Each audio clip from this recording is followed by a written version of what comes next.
Iminumungkahi ng DepEd Lipas City na mag-recycle ng mga gamit sa eskwela para menos gastos. Samantala, mahigpit pa rin ipinagbabawal ang pangongolekta ng bayarin o anumang uri ng solicitation. Narito ang report ni Paul Hernandez. May incoming grade 2 at grade 6 student na apo si Shoni. Nakapag-unti-unti na raw siyang mamili ng ilang gamit para sa school opening. Pero tanging requirements lang daw sa eskwelahan ang binili niya. Tapos yung mga iba ho, di bago na. Pag yung talagang kailangan. Datihang uniform pa rin ang gagamitin ng kanyang apo. Hindi naman daw talaga kailangan gumastos ng malaki. Dahil ho, lahat ngayon ng mga bilihin ay mahal.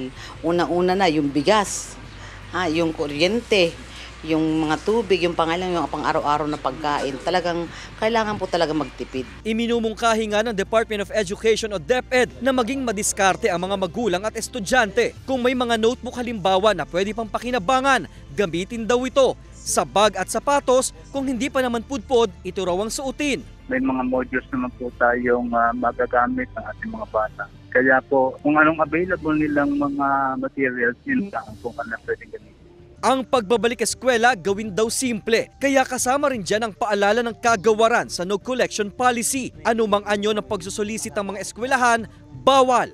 In any form, lahat po ng dapat ay walang kukuliktahin sa mga bata, kahit 5.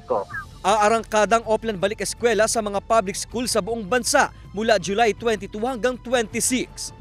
Kasama si Kel Ravaca, Paul Hernandez, Balitang Southern Tagalog.